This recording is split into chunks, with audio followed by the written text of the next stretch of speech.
Welcome back. Let's talk about the other supplies that you will need for a beginner. Now, when you go to the sewing store, Joann's, or searching online, you will find a ton of different sewing supplies and notions. But as a beginner, you don't need all those fancy supplies. You just need a few essential tools. Let's go over this. When you are sewing, you will definitely need an iron. If you have one already, perfect. Use what you've got. If not, you're going to need to go out and buy an iron. I like one that has a good steam setting. It just helps get everything pressed really nicely. To go along with that, you'll also need an ironing mat or a board. So if you have an ironing board, you can use that, but I actually prefer these ironing mats. You can set them on any table. They're portable and they roll up or fold up, so they don't take up very much room. And because you can set it on any table, you can be working, if you only have space in your kitchen to work in your dining room table, it will protect it. So this protects the surface underneath from the heat of the iron. So I suggest getting something like an ironing mat, and they have these at Amazon, or I even bought mine at Bed Bath & Beyond. So you'll need an iron, and then you need a surface to iron on, like an ironing board or ironing mat. And then let's talk about the tools you need to cut. You will need a few different pairs of scissors. You're going to need a pair of all-purpose scissors to cut paper for patterns and things like that. And then you're also going to need a pair of fabric shears. You don't ever want to cut paper or anything else with your fabric scissors. Fabric scissors should stay just for fabric. Now, there's two different kinds that I have and like. It's easier to have scissors like this that have a bend in them. This allows you to get your scissors underneath the fabric on the table and cut straight across without straining your hands. So these bent scissors are really nice. And I also really like these scissors. They're just easier on my hand because you just push the top down and cut. So either way, get yourself a nice sharp pair of fabric scissors and don't use them for anything other than fabric. And then to go along with that, you also will want likely a very small sharp pair of scissors or thread snips. These are really cheap. You can get them on Amazon. They're a couple dollars, and these are good for just clipping your threads. So I keep them right at my sewing machine and just clip my threads with them. So you want some kind of small scissors to clip your threads. Over time, clipping threads will actually make little indents on your scissors, and so you don't want to be using your good fabric scissors for that. You want just a small pair of thread snips or thread scissors. And you also need something to measure with, and I suggest having a couple tools. You need a soft cloth or plastic measuring tape in order to measure you. You can use it for measuring your fabric, but if you're going to be making clothes, you've got to know what size you're making them for. And then I also suggest a clear ruler. These allow you to see underneath. You can line them up to grid. If you have a cutting board, you can line it up underneath. They're really handy, so I really suggest these clear quilting rulers. And you probably want one that's at least 2 by 18 or so. You want one that's a decent size, so you don't have to be moving a tiny ruler around on the fabric when you're cutting. Okay, so then you're also going to need some marking tools. So you will need probably at least a couple different kinds. I generally use a chalk marking tool. This is just like a chalk pencil. And this works well for marking on the front of fabric because you can just brush the chalk off. And it also works well when you are working with dark fabrics. And I also use a disappearing ink pen. This is one of those friction erasable pens. And so it's erasable because it uses friction and the heat from the friction. And so if you mark on your fabric with this and then you put your iron on top, the mark goes away, which can be good if you're wanting the mark to be gone. But if you're marking your fabric so that you know where something is when you're sewing it and you accidentally iron it first, your mark will disappear. So it's good to have a couple different tools, at the very least a disappearing ink pen and a chalk marking tool. They also make some blue disappearing ink pens or washable ink pens specifically for sewing. I don't use those. I find that these two tools and just a regular pen work fine for me. Then let's move on to thread and needles. You will need some thread and needles. I suggest getting at least black and white thread. And you really, there's so many different types of threads, but you really, as a beginner, and even if you've been sewing a long time, the basic thread that you'll use the most is just an all-purpose polyester thread. So I use the Coats and Clark brand. They work great. They're not too expensive. There are other brands. Just make sure you get a dual duty or an all-purpose polyester thread.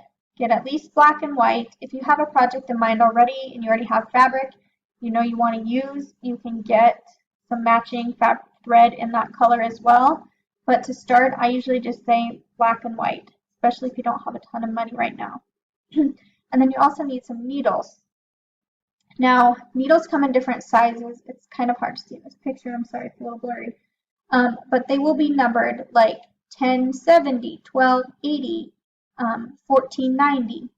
So those are European and US sizes. The larger the number, the bigger the needle. The smaller the number, the smaller the needle. Larger needles are used for thicker fabric. Smaller, thinner needles are used for thinner fabric. So it's good to get like a variety pack like this. And you want to get universal. So this is the Schmitz brand universal, and you'll see all kinds of different numbers. The most common needles you'll be using just for basic projects will probably be an 8012 or 9014. Those are kind of for mid to heavyweight fabrics.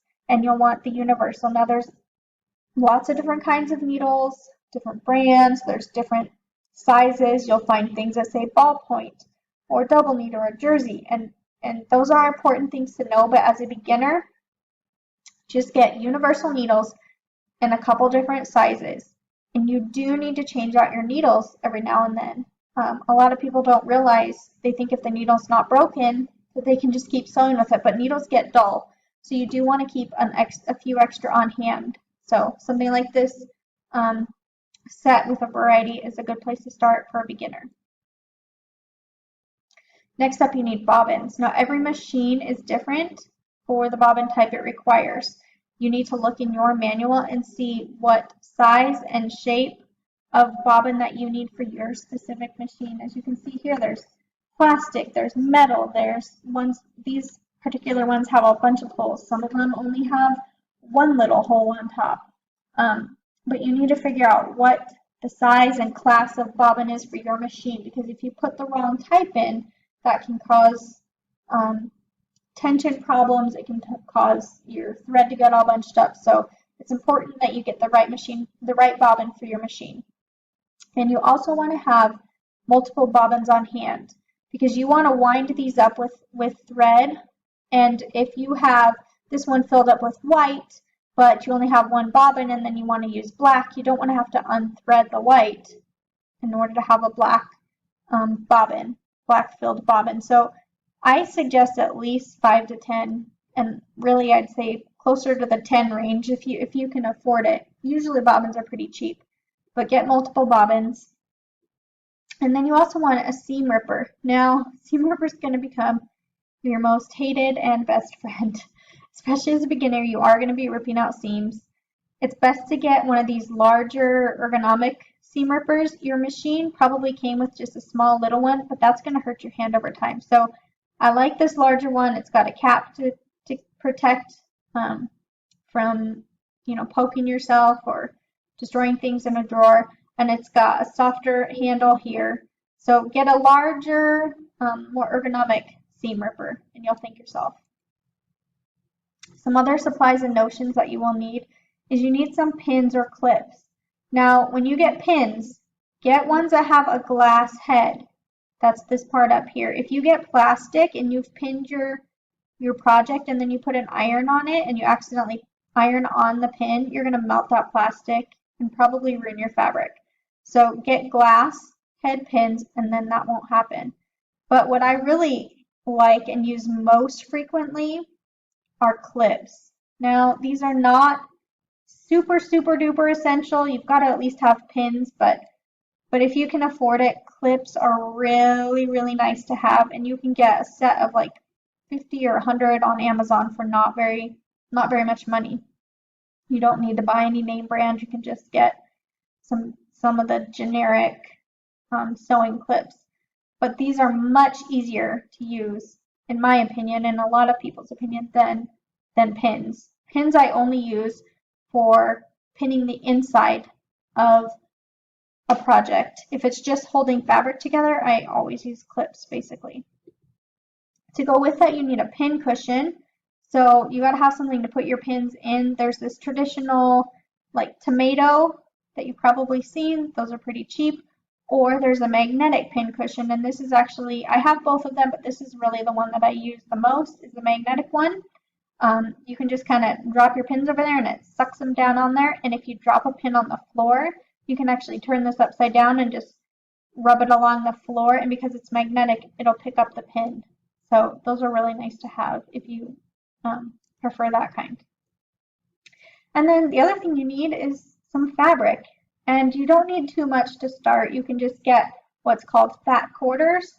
Those are just a quarter of fabric cut so that it's a fatter square instead of a longer rectangle.